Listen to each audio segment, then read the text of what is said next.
and welcome to Deals with Heels, where female entrepreneurs thrive. I'm Debra, your host. Welcome to the show. I hope everybody's having a fantastic summer. I, of course, am. I've been spending lots of time with my granddaughter, very exciting, and recording the last episode of season 3. It has been quite a journey, and I'm so glad that all of you tuned in to share it with me, starting out with my solo host season. So fantastic. And I am ending with a bang with an amazing guest. She's done great entrepreneurial things, and I'm so happy to have her on the show. So let's get in it so we can get into the conversation. Giovanna is the visionary behind Confused Girl in the City, an international activewear brand that harmoniously fuses beauty and spirituality through unique healing crystals. She's been featured on NBC, Forbes, and LA Yoga. She's the author of Confused Girl, Find Your Peace in the Chaos.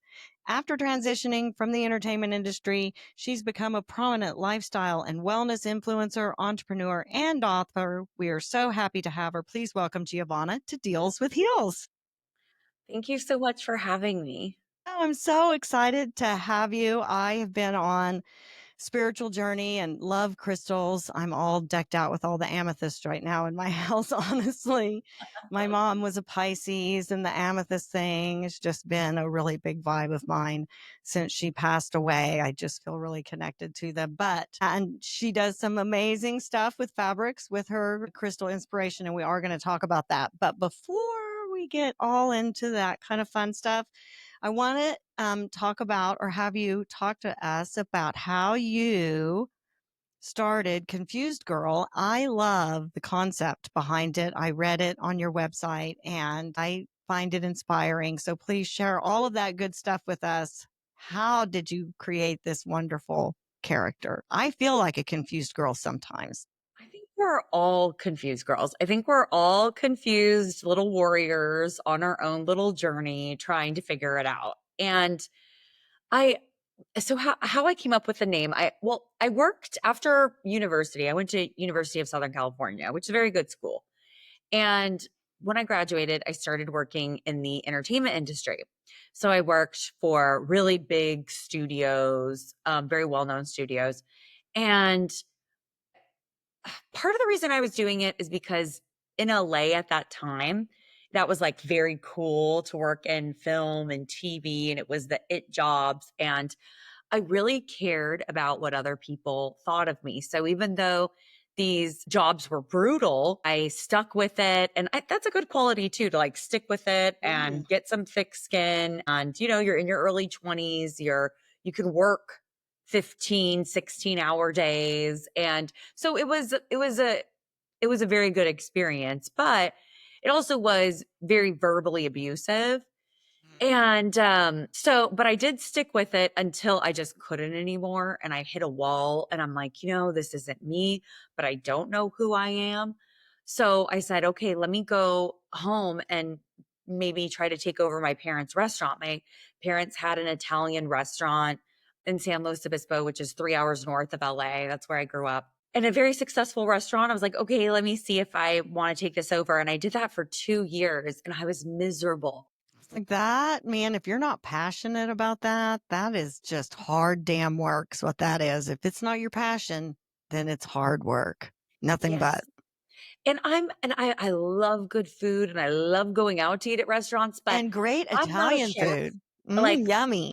yeah, right. My family is all amazing chefs, but I'm not. I should, the way I look and my name, I should be like Jada. I could be like a little Jada or a Rachel Ray, but I just don't love cooking. I just don't. It's not my thing. It's not my passion. And, but I am good at business. I'm good with like the social aspect of the restaurant stuff. But I was like, this isn't for me. And at that time, I had been there for 2 years. Like I just worked in Hollywood for several years and don't want to do that. Now I've been at my parents' restaurant for 2 years and I'm miserable, but I was dating this amazing guy, but again, I didn't feel like this was the life I wanted. And maybe for Mhm. somebody else, that would have been the most perfect life. And that's why we're all different, and that's why we're confused girls. So I ended up leaving. I broke up with my boyfriend. I left the restaurant, came back to LA. I'm like single, broke, have no idea who I am, what I want to do. I fall in this depression and I was like, okay, I need to figure out a way out of this because at the end of the day, I just felt worthless. I felt like I had put my worth in all of these external things like, "Ooh, I work in the film industry. That's who I am. Ooh, now I'm gonna be a restaurant owner. That's who I am. And ooh, I have this like man, and that's who I am." And I think a lot of us do that. And I think like even, for you, your Mm. generation as a woman, I know I've talked about this with my mother. It was kind of like you're a mom and you're a wife and you're a good girl and and I think my generation, which is millennials, we're kind of the first generation that broke kind of was breaking away from that. I mean, I think so. I think, I'm Gen X, and it's not an exaggeration that we were almost abandoned. Our parents almost, we did stand outside hoping to be able to come into one of the friends' house and use the bathroom and maybe get a drink. It definitely, if you were injured, walk it off. I mean, there was just this, everything's going to be okay. The whole commercial at 10 p.m. every single night of it's 10 p.m. Do you know where your children are? Because they didn't know where we damn well were. Right. My mom knew, right? My mom was a single mom. She knew where I was. She was incredibly strict. But as a generation and during the day, I mean, we're talking about this because I have fair skin and I was kicked out. I spent every day outside, but I wasn't blistered, in sunburn. So I had like a solar callus kind of built up that we have gotten away from as a generation and as a society. But yeah, it's true. And so we wanted to pay extra attention to our kids because we didn't get any attention. And so your Yeah. generation is that everybody wanted you to take care of you. But for me and my generation, it's a similar thing about how you got your value because I was in a program for smart kids. It was like the gifted and talented program is what they called it. Say you're an adult overachiever and people pleaser without saying it is to say I was in the gifted and talented program. I completely got my value from achievement. If my mom was upset with me, I would just do something fantastic. And I'm one of those people that's annoyingly pretty good at most things I try. And so I could keep doing that. But that is not sustainable in real life as an adult. And it's not the way it's supposed to be. But I was also combined with all of the overachievement. I was valedictorian. I was starting point guard. I had all of the things, right? I was in vocal music and the show choir and the everything.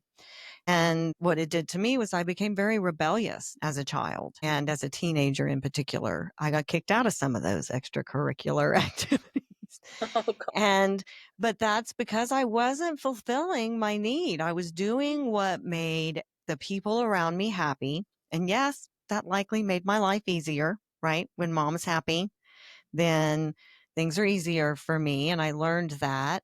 But it also didn't nurture me and the things that I really loved. So it's a big deal. It's not sustainable. And I still fight with it a little bit now. I'm 58 years old. I still fight with it a little bit in my life. Like, what have I done? What do I have to show for this? Yeah, no, I very much had that. And that was very brutal for me because then you get caught up in comparing yourself to other people and Expectations and what people think. And I care and about this. And if it they're was upset with very me, much I need to fix all it. I need to fix it if this person's upset with me. I don't think this person likes me. I need to go fix it and make them like me. I mean, it's yeah. brutal. It's a horrible, and I think as women, we're raised that way. We're conditioned by society to be that way.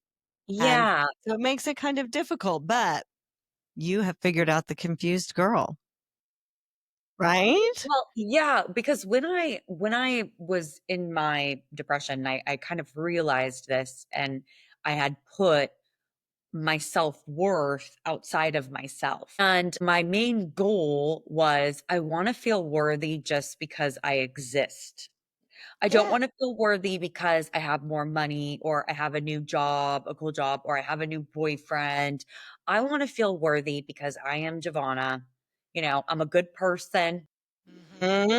I have a good heart, and I just want to feel worthy because I'm here existing. And And that's then I was all like, it matters. I mean, that is enough. That that is is enough. enough. That is enough. And then from there, once you feel like you have a foundation of self worth, then you can go out and do things. And, like, for instance, when I wrote my book, Confused Girl, I enjoyed the process. I wasn't writing the book so that it would be published and I'd be famous and this and this and the money and da, da, da, da. Like, I'm like, that would be great if that happened. I am totally down for that. But I'm writing this because I want to write it. And it was like really a joy for me. And honestly, a big experiment too, because I'd never written a book and I didn't know what was going to happen. And I ended up leaving the country and writing this 2 years abroad. And then Ooh, that I sounds amazing. I lived in Indonesia for a year, and then I lived in Berlin for a year. I got brought back because of COVID, and then I got an agent, and then my book was rejected for 2.5 years. And then 2 months before my father passed away, two publishing companies had a bidding war on my book. I Whoa. know, the balloons. I know. I was like, that's so awesome. Well, because that was one of my questions for you was a lot of people, it's hard to get your book published with an agent. Of course, you have connections and have been in Hollywood and dealt with agents and kind of know how to work that system. But a lot of people self-publish, which I think is fine, but you don't get the promotion that a real publisher, not a vanity publisher, a real publisher is going to give you. So I think that process and how you did that is important for people to hear. A lot of people, I've had a lot of guests on my podcast that have great books, but that they resorted to self publishing and you kept from doing it for 2.5 years. That's a lot of patience. You know, I think that it taught me so much about patience, about divine timing, about trusting, about, I mean, just like everything. I mean, the fact that it was 2 months before my father passed, just everything. It was crazy. But I think the reason why I was able to be patient, going back to what I discovered during my depression, was that if I had put all of my self worth into my book, and the book is beautiful and it's amazing, right? And this is totally me, but no matter what happens with it, it's not going to make or break me in this world. I'm going to feel worthy whether I'm not, like, it doesn't make me a ton of money or whatever, or if it does, I'm still going to be me, feeling good about being me. And I think that's why I was able to withstand rejection for 2.5 years, because I didn't take it personally. I wasn't like, it wasn't affecting my self-worth. It was like, okay, well, let's see what happens. Let's wait this out. Let's see. My dad's sick right now. I'm going to concentrate on him. And then if I need to self-publish, I'll self-publish. I will complete this project. I'm a completer. Um, I just also trusted my internal guidance system. And I'm like, it's just not time to be thinking about this. And it's so interesting because once you kind of just let it go, you did your work, you did your part, and then you kind of let things go. It's like things are happening that you don't even see. Like, Yes, a things are thousand. lining up. Yes, you still took And the action. You didn't write it and just sit back for somebody to come find it. You sent it out. You took the action, but you trusted that what's meant for you is for you. And when it comes, it'll become at the right time. yeah. And It's even if such a that, hard thing to do.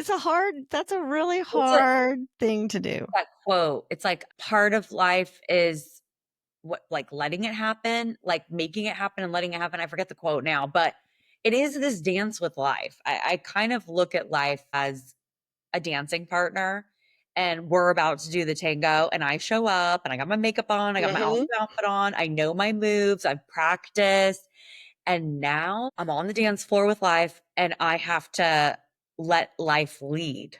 Mhm. but know my steps and move with life. So I really do, I really like that analogy of the dance because it really is like that. And I was Sometimes always, it's slow, sometimes it's fast, sometimes it's chaotic, sometimes it's hip hop, sometimes it's waltz, sometimes it's yeah, right? I mean, I really love that analogy because it's very true with all the different types of dance. And sometimes things are great and sometimes they're sloppy and sometimes it's painful and sometimes it's not. And sometimes it's a great analogy because there's lots of aspects, but they're all beautiful in their own way. yeah, I 100% agree with all of that. Well, of course, I mean, it's such I really love that. I do. I've never heard it before. I love it. Well, and I think for me, we all have to learn different things. So for some people, I think it's they have to learn to put in more effort and show up and be responsible and go after things. I was the opposite. I needed to learn how to let go. I need to learn how to not control and not because yeah, because Me too. It's a yeah, whole because study of letting go and accepting that what happens is supposed to happen and not trying to control and force things. because it's like if you want to make something happen, if you want to lose weight, you got to go to the gym. You got to eat right. Like so we kind of go on this I have to make everything happen in my life. And so and I'm like that. If I want something, I will go after it. I will make it happen. But if you really want to hit the jackpot and really hit it, there is this letting you have to learn. And that's what I had to learn. I had to learn to like let go and be patient and let life do its thing. And that's really hard because that takes a faith and a trust that you can't see and Oh, you it can't. does. So that's so much more difficult for me than doing the thing. Doing the thing is easy for me. Letting go and trusting was really hard. It is. And we've talked about a lot of times on the show from the very beginning about how controlling, trying to control, worrying is scarcity mindset and it prevents you from reaching your goals. But also, I like that you're naturally letting go of hustle culture. It's especially as women. Oh, you can do it all. You can be Supergirl. You can be a mom and have kids and you can have a career. You just have to get up at 4 a.m. and do your meditation and make your kale green smoothie. And don't forget to add these protein, whatever in it. And then you do These are college that. And peptides right, and all of the things, and you can do all of it, but you can't stop doing any of it, ever. right? It's a And just then when you hustle more, hustle and there's more, only so much you can get from hustling. You can only hustle so much. You can only grow your business with hustle so much. Eventually, you have to say, okay, I'm taking the action. What's the next step that isn't going to require me to be passionately involved 20 hours a day, which is what it feels like sometimes. well, and this is what I say to that. Do you really want to only feel good when you've checked off all of your checklist? Or do you want to enjoy? See, I think life is what happens between the checks on the Mm, checklist. I Like that agree. blank space between checking off boxes is what I've discovered is the essence of life.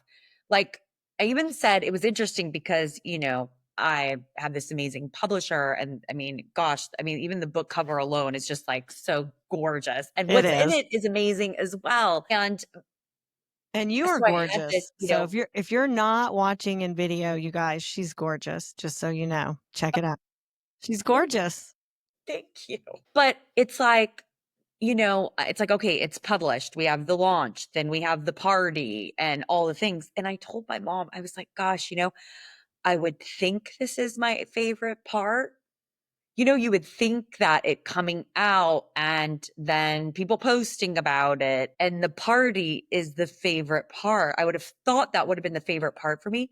But I was like, my favorite part was when I was in like Bali doing yoga in the morning and then going to a cafe and writing, or when I was in Tenerife, which is in Spain. It's a part of the Canary Islands, and I had this little crappy beach bungalow, but and it didn't have AC, but you would open up the window and it was the most beautiful like breeze that came through, and I'm just sitting there and I'm writing chapter 9, like decoding romantic relationships, and I'm drinking wine and like having like Right? some like prosciutto and bread.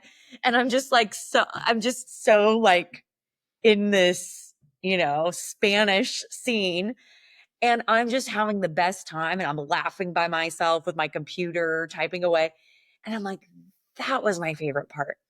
That was Absolutely. my favorite part. I was like, this stuff is actually stressful. That was my favorite part. And I really think if you can only feel good when you've checked off the boxes, that's not, you need to really reanalyze and go deep because yes, it feels good to check off a box. It feels good to have completed something. I'm not saying don't feel good about completing things, but if you can only feel good when you complete things, you're missing the best part of life, I think. I agree. I 1,000% agree. And I think people can get caught up in, oh, you have to do it. You can time block, you can fit it all in, you can. And so I'm a creative person. And when you're sitting down to like make ads for advertising, for example, doing something creative. Christina, my former co host, she's an organizer. And so for her, it was always all about, time blocking. And I was like, all of that from my creative brain would just be pretty colors.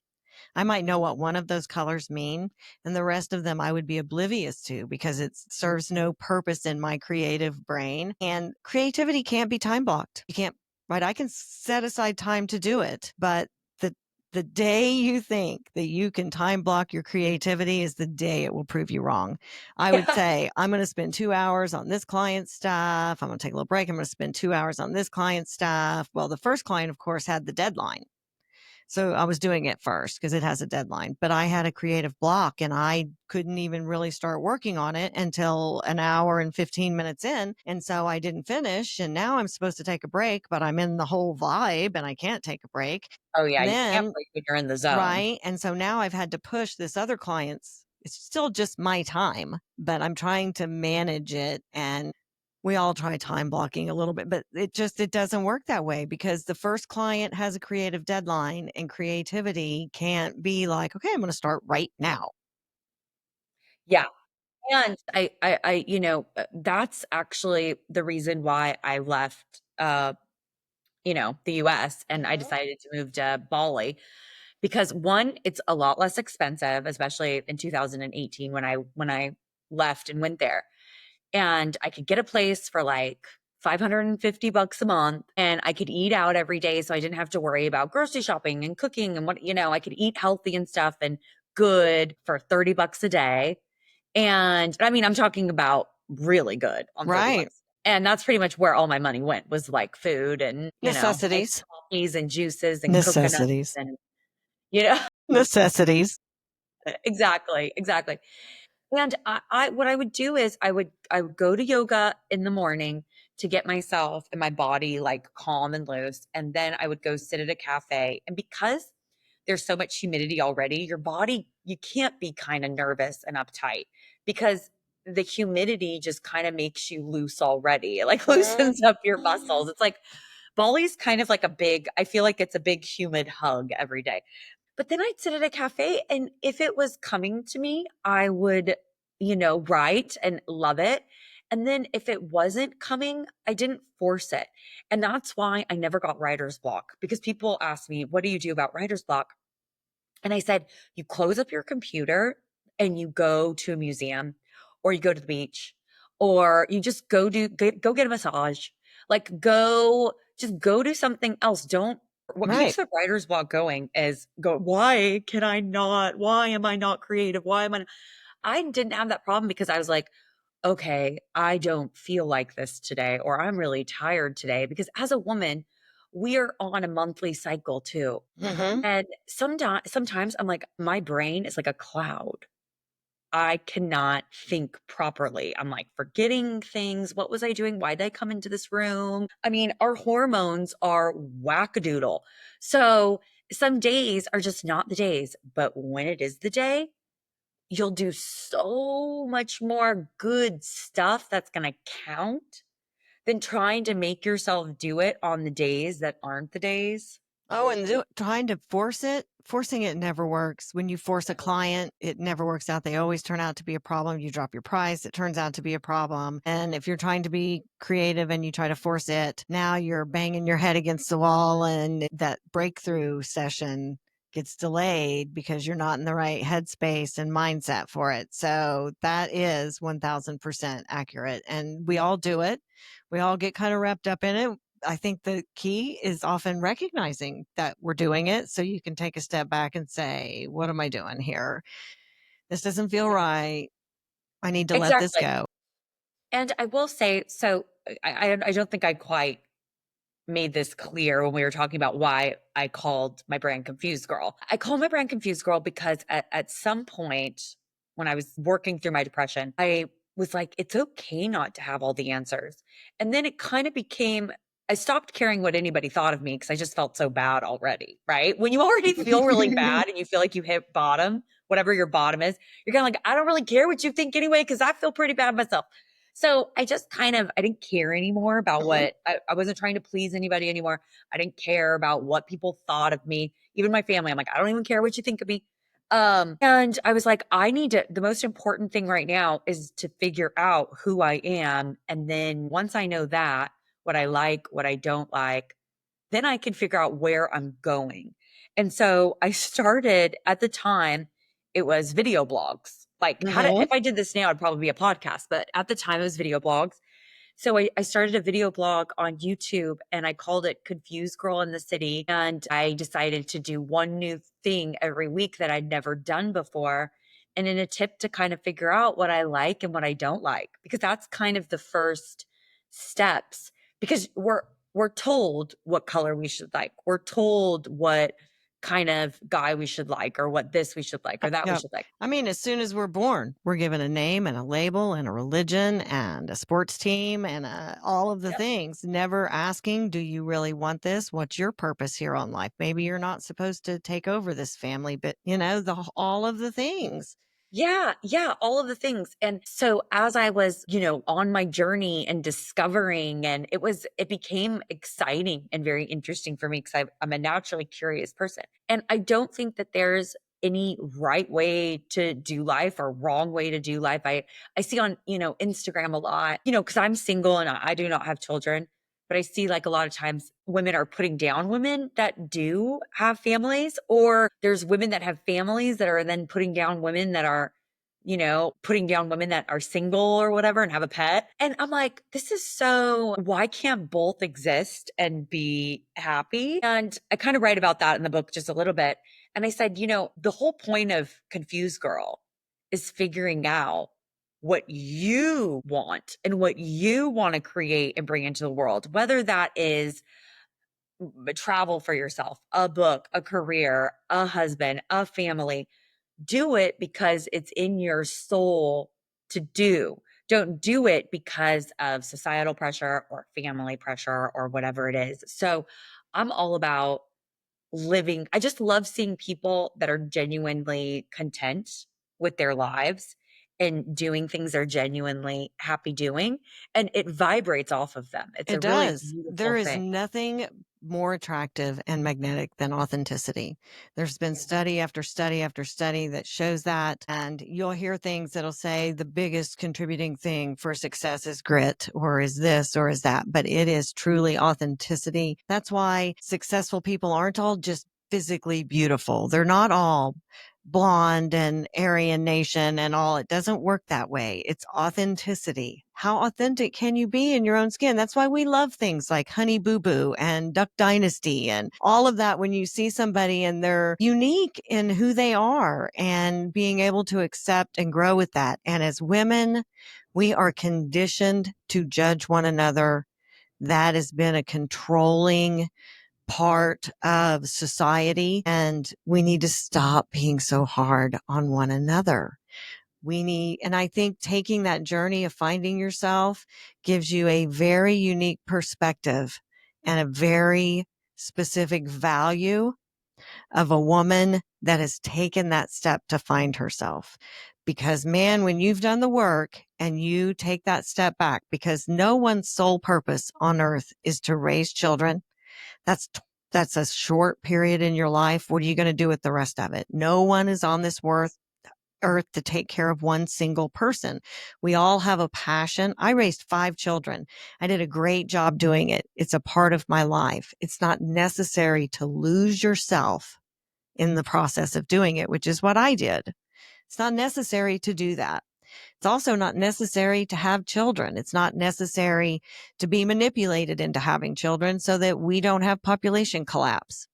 And that's I'm here to tell you, I have a unique gift of seeing the marketing campaign behind very big situations. And here in the United States, population collapse is a big deal to the corporations that own America. Let's face it, it Yes, is. absolutely. Everybody out here is thinking population collapse. We have too many people on this planet already. Yeah, I mean, I know because I like to listen to everything, right? Mhm.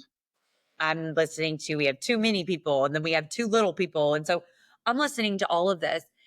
But I just remember like as a kid going around, things felt less crowded and more peaceful. And even living in Los Angeles, when I first, went to school in LA, it was a lot less people.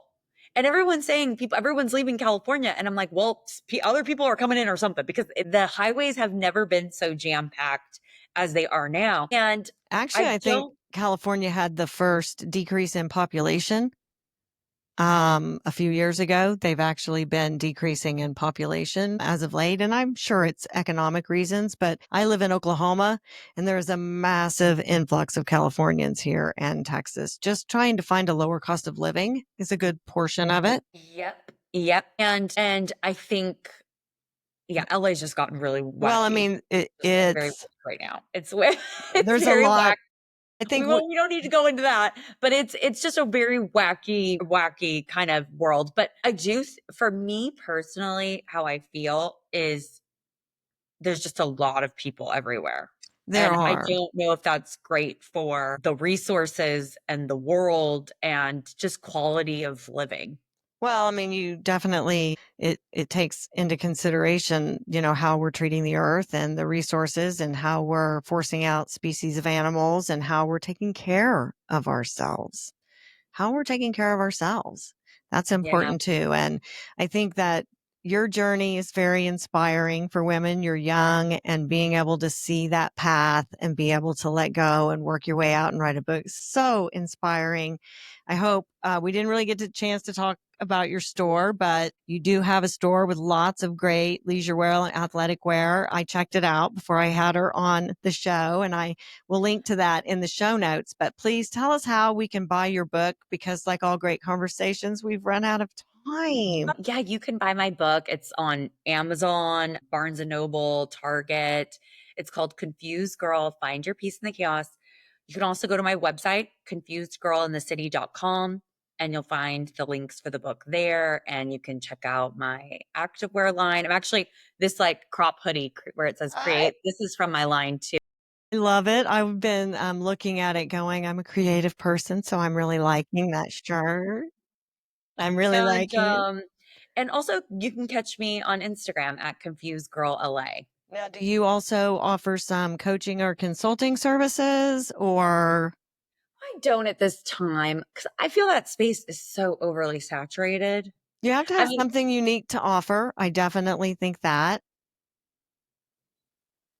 maybe at some point. Maybe at some point. Well, you're young, so you have a long journey ahead of you, my friend. And I am very grateful that it brought you across my path and to our show so that you could provide all of your fantastic wisdom to my audience. And I'm sure they learned as much as I did. And I really did. I can't wait to check out your book. I will link to everything in show notes. So if you guys are interested, and I know you are, you'll be able to pick up her book and check out her clothing line, which is leisure wear and athletic wear, I think, active wear. And she makes her own fabrics that are inspired from crystals and super cool. Please check it out. And until next week or until next season. Wow. So next week's going to start a new season.